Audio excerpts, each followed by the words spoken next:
The moment his eyes met mine, something shifted inside me. It wasn't loud or obvious. It didn't announce itself with a crash or scream. It was quiet, like a whisper carried on wind. But I felt it.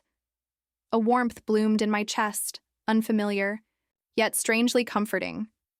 Like opening an old box of memories you didn't know still mattered. I couldn't quite name what stirred within me, only that it felt real. Too real. Before I share the rest of this story, please take a moment to like and subscribe. It helps more than you know. That evening, I had no idea my world would start to bend. He wasn't just another boy anymore, not just the awkward kid who used to leave socks at our doorstep during sleepovers. There was something in the way he looked at me now, like he'd been memorizing me in secret, like he knew the language of my sadness. And just for a fleeting second, in a room full of noise and lights, I felt like I was the only one he could see. We were heading to his house, Liam's house. My son was excited. It was a small birthday celebration, just a few friends and family. I'd known Liam since they were little boys, all scraped knees and superhero obsessions. Over the years, he'd become like another son to me. But this wasn't like before. My son insisted I come. "It'll be fun," he said. And honestly, I hadn't been out in a while. Life had slowed to a routine. Wake, work, parent, repeat. I wasn't expecting more than a slice of cake and some harmless laughter. But then Liam opened the door. He smiled, genuine and shy, but there was a weight behind it, something held back like a secret waiting for air. He was taller now, more grounded. His body had started to fill out in ways boys' bodies do when time quietly teaches them how to become men. And yet his eyes were still the same. Soft. Curious. But now they searched me, not just looked at me. "You look beautiful," he said too quickly. It took me a second to respond. I tucked a strand of hair behind my ear, laughing it off like I always do when words hit too close. "Thank you, Liam. You've grown so much." He held my gaze for a moment longer than he should have. Not in a way that made me uncomfortable. Just long enough to be felt. Inside, the living room glowed with soft string lights, more golden than bright. The kind of lighting that turns everything into a memory. And in the corner, right where I always used to sit during visits, a chair sat unoccupied, as if waiting. I told myself it was a coincidence. The room filled with laughter and stories, my son chatting about school, friends reminiscing about childhood games. And I watched. Content. Removed. That's the role I've grown used to, on the edge of joy, never quite at the center. But Liam kept glancing at me, not shy, not bold, just searching, like he was asking a question I didn't know how to answer. Yet, hours passed. The house buzzed with life. But eventually, I needed to breathe.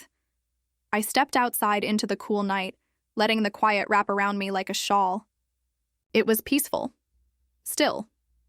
The kind of silence that lets you feel your own heartbeat again. Then footsteps.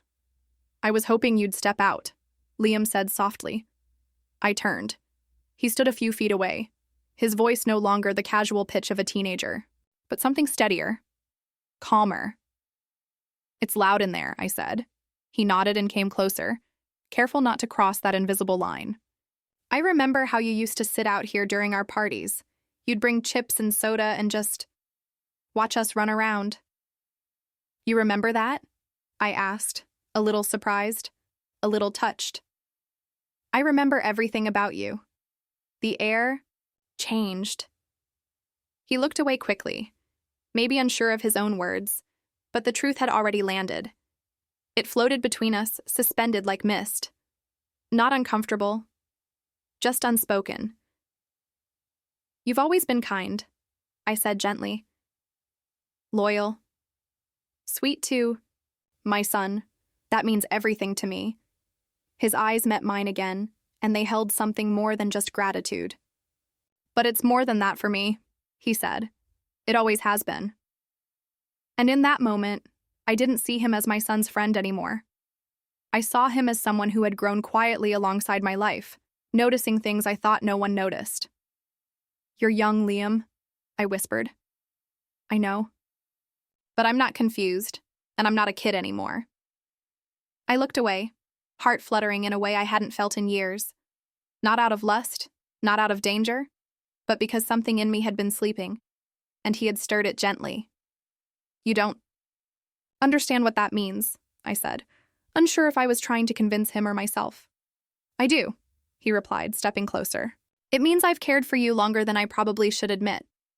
I've seen the way you smile, even when you're tired. The way you linger just to check on us. And you don't even know how beautiful that makes you. I blinked quickly, willing the tears not to fall. There was nothing inappropriate about his words. They were honest, respectful. And yet, the lines blurred. I felt seen in a way I hadn't in years. You don't have to say anything, he added.